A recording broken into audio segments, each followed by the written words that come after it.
शंकर भगवान के शिवलिंग पर जब बेलपत्र चढ़ता है तो बेलपत्र का जो सीधा भाग होता है वो शिव जी के शिवलिंग पर होना चाहिए, उल्टा भाग ऊपर होना चाहिए। जब नंदीश्वर को बेलपत्र चढ़ाते हो तो नंदी को दो जगह बेलपत्र चढ़ती है, आपको ध्यान में होगा।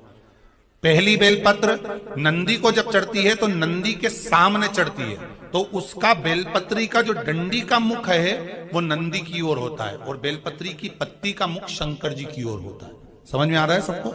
डंडी का मुख, जैसे नंदी ऐसे बैठा है तो डंडी का मुख नंदी की ओर होगा, पत्ती का मुख शिव के, और ये सीधी की सीधी नंदी के सामने नीचे रखा जाती है, नंदी के सामने।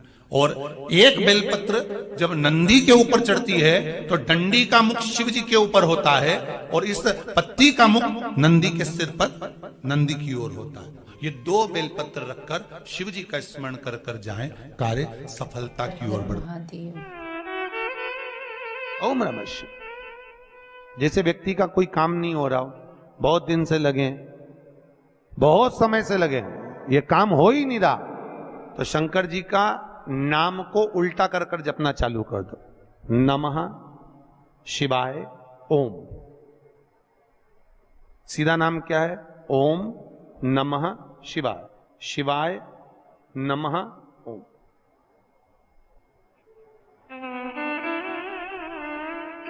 जब उल्टा नाम व्यक्ति जपना चालू कर देता है, जिस बच्चे के, बच्ची का, जिसका भी विवाह नहीं हो रहा हो, कोई काम नहीं हो रहा हो, कोई सीए की पढ़ाई कर रहा है और एग्जाम में निकल ही नहीं रहा, 3-3 4-4 बार बैठ गया, पास ही नहीं हो रहा, उस बच्चे को बोल दो बस सुबह उठते से ही शिवाय नमः ओम बोलना चालू कर दे, एक ही बार में सिया पास ही है।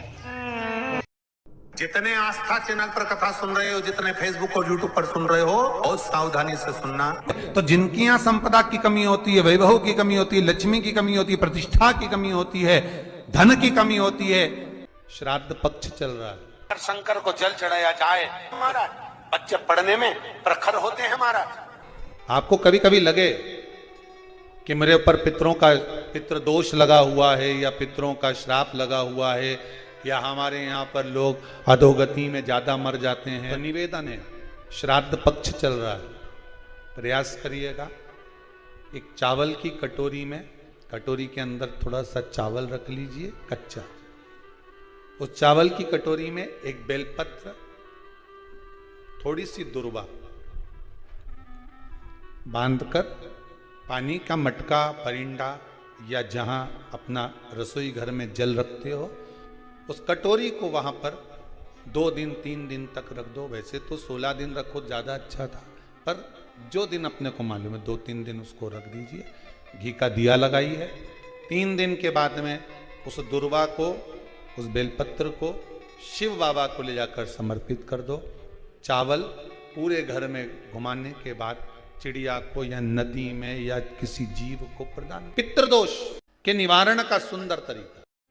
गया जी में पिंडदान कर देने से क्या पितृ मुक्त हो जाते हैं? तो क्या वो मुक्त हो गए? पंडा जी कहेंगे आप अपने पूर्वजों को गया का पिंड देकर, उनका पिंडदान कर कर आप उनको भगवान विष्णु के चरणारविंद में छोड़ गए।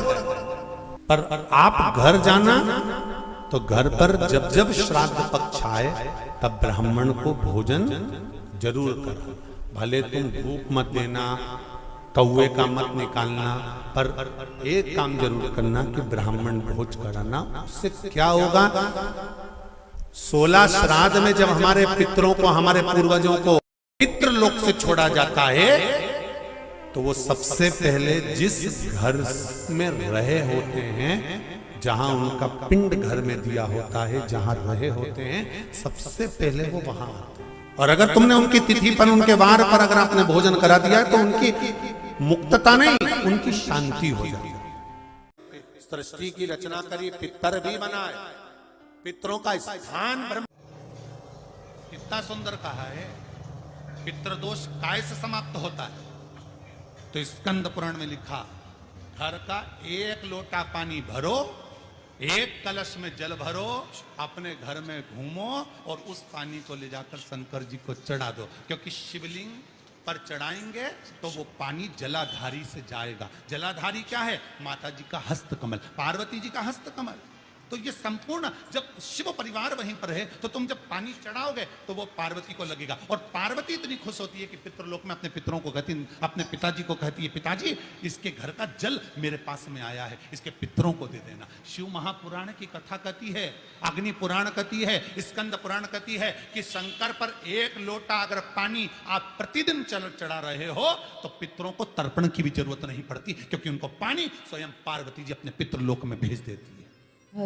इस पितरों की धर्म पत्नी स्वधा का नाम लेने से अगर हमने कंडा, गोबरी, गाय का जो गोबर होता है कंडा, उसको जलाकर अगर धूप नहीं दी हो या किसी ब्राह्मण को भोजन आदि नहीं कराया हो या तिलांजलि तर्पण नहीं करा हो, पिंड नहीं दिया हो या श्राद्ध पक्ष में किसी को कोई दान ना करा हो तो उसका दोष ना लगे, उसके लिए तर्पण शिव महापुराण में पितरों की धर्म पत्नी स्वधा का नाम का स्मरण आप और हमको साथ में करना।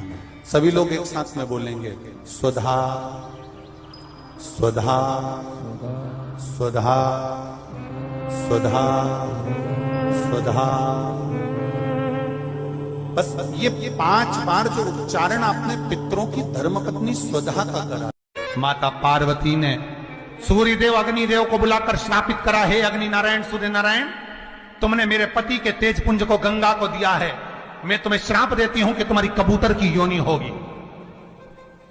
हमारे हिंदू धर्म में सारे पक्षियों को पालने का प्रमाण है पर कबूतर को नहीं। शास्त्र कहता है कबूतर की बीट जिस छत पर गिरती है उसके घर में कभी लक्ष्मी नहीं टिकती, उसके घर में कभी शांति नहीं रहती। इसीलिए हिंदू धर्म में नियम है कि पक्षियों को दाना देना हो तो घर के बाहर दो, किसी एकांत में ले जाकर दो, पर घर की छत पर नहीं।